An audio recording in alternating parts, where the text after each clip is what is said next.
ہم جس موضوع پر آج گفتگو کرنے جا رہے ہیں، جس کا تعلق یقینی طور پر علم حدیث سے ہے، اس کے مقام و مرتبے، اس کی حیثیت کا ہمارے ذہنوں میں واضح ہونا اور متعین ہونا ضروری ہے۔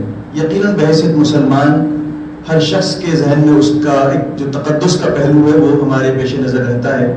اس کے لیے ایک عالم اور عامی میں کوئی فرق نہیں ہے، اس کی اس تقدس والی حیثیت ہے، لیکن جو اس کا ایک علمی مقام ہے اس کو ذہن میں مستحضر کرنا میں سمجھتا ہوں ابتدائی مرحلے میں ضروری ہے۔ دیکھیے، علم حدیث یہ وہ علم ہے جو ہم کہہ سکتے ہیں کہ موجودہ وقت میں اس کی طرف توجہ بھی کم ہے، لوگوں کی دلچسپیاں بھی کم ہو گئی ہیں، ارتکاز بھی اس درجہ نہیں ہے جو اس کا متقاضی ہے، لیکن اس کے بعد بھی یہ علم جو ہے اپنی مثال آپ رکھتا ہے۔ علم حدیث ایک بے نظیر علم ہے جس کی نظیر انسانی تاریخ میں شاید ہی کوئی مل سکے۔ شاید کوئی علم ایسا ہو، بلکہ کہا جائے کہ ایسا کوئی علم یا فن نہیں ہے جس میں کسی ایک شخصیت کے اقوال، افعال، احوال، شکل و صورت، طور طریقے، اس کو محفوظ کرنا اس کا بنیادی مقصد قرار پائے۔ ایسا کوئی علم، کوئی فن مذاہب عالم کی تاریخ میں آپ کو نہیں ملے گا۔ یہ علم حدیث کی خصوصیت ہے کہ جس کا بنیادی مقصد آپ صلی اللہ علیہ وسلم کے اقوال، افعال، احوال کو محفوظ کرنا ہے، اور صرف محفوظ کرنا نہیں بلکہ اس کو اس طور پر محفوظ کرنا اور اس کو منقح کرنا ہے کہ جس طریقے پر ہمیں اس وقت اس بات کا یقین ہے کہ باہر آج سورج نکلا ہوا ہے، اس وقت اتنا ہی یقین ہمیں اس بات پر ہے کہ یہ کلمہ مبارکہ حضور صلی اللہ علیہ وسلم کے دہن مبارک سے نکلا کہ نہیں نکلا۔ تو ظاہر یہ اس کی نظیر مذاہب عالم پیش کرنے سے قاصر ہے۔ یہ ہے علم حدیث کی بنیادی خصوصیت۔ آپ دیکھیں گے کہ ماضی میں یا اس وقت بھی اور ماضی میں بھی ہم دیکھیں تو بہت سے حضرات، مقتدی حضرات ایسے گزرے ہیں جن کو ماننے والوں کی تعداد حضور صلی اللہ علیہ وسلم، یعنی جن کے پیروکاروں کی تعداد حضور صلی اللہ علیہ وسلم کے پیروکاروں کی سے ماننے والوں کی تعداد سے زیادہ ہے اور زیادہ رہی ہے۔ برسبیل مثال آپ یہ حضرت موسیٰ کو لے لیں۔ حضرت موسیٰ کو اہل ایمان بھی مانتے ہیں، یہودی بھی مانتے ہیں، نصرانی بھی مانتے ہیں۔ حضرت ابراہیم کو دیکھ لیں، تینوں اقوام مانتی ہیں۔ حضرت عیسیٰ کو لے لیں، دونوں قومیں مانتی ہیں، مسلمان مانتے ہیں، نصرانی مانتے ہیں، اور حضور صلی اللہ علیہ وسلم کو اہل ایمان مانتے ہیں۔ تو آپ دیکھیں کہ یہ تینوں بہت سی، میں نے کہا کہ ایسی اقوام گزری ہیں اور شخصیات گزری ہیں جن کے پیروکاروں کی تعداد حضور صلی اللہ علیہ وسلم کے پیروکاروں کی تعداد سے کہیں زیادہ تھی، لیکن جتنا اہتمام حضور صلی اللہ علیہ وسلم کے فرمودات اور فرامین کو محفوظ کرنے کے لیے کیا گیا، اس کے کروڑویں درجے کا اہتمام بھی آپ کو ادھر نہیں ملتا ہے۔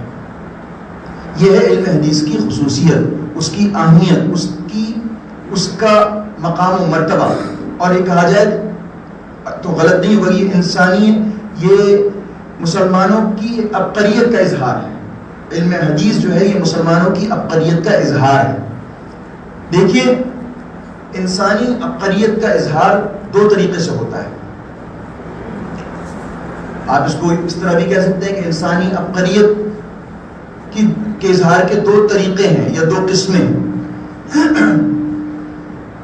پہلی قسم ہے تخلیقی عبقریت، جس کو انگریزی میں کہا جاتا ہے کریٹو جینیسنس۔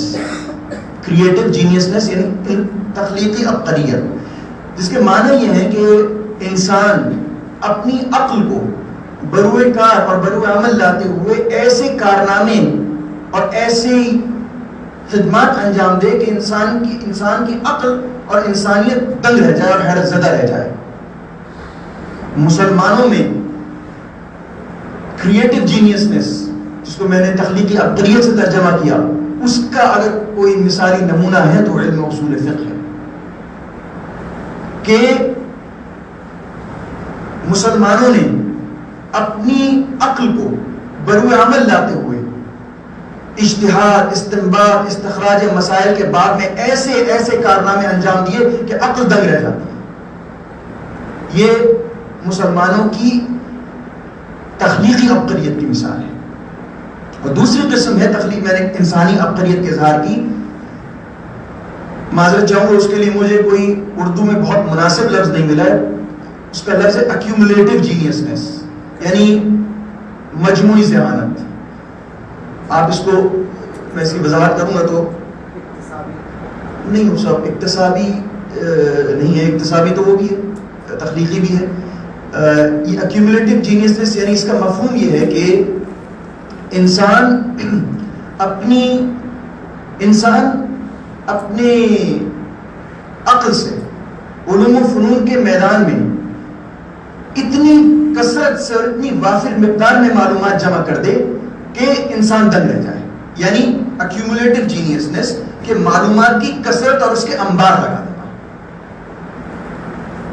جس قدر ایکیومولیٹو جینیسنس جو میں کہہ رہا ہوں، اس کی مثال مسلمانوں کے اگر اندر کوئی وہ علم حدیث ہے کہ معلومات کے انبار، معلومات کے پہاڑ اور معلومات کے دریا بہا دیے گئے.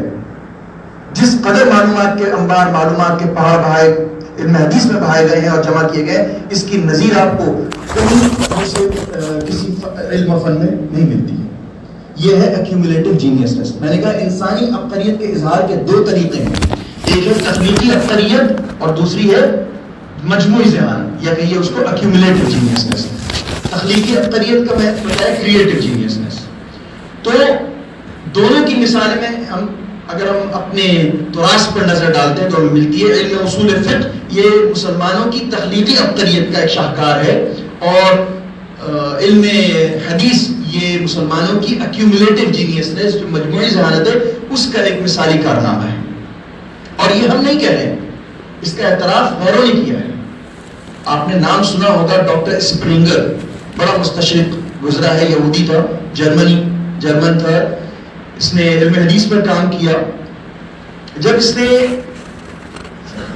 اسماء رجال پر، فن رجال پر جب یہ پہنچا ہے اور اس پر مطالعہ شروع کیا تو یہ اس بات کا اعتراف کیے بغیر نہیں رہ سکا کہ، اور اس حیرت زدہ رہ گیا کہ ایک شخصیت کے اقوال، احوال اور اس کے اطوار کو جمع کرنے کے لیے 6 لاکھ لوگوں کے احوال کو جمع کیا گیا.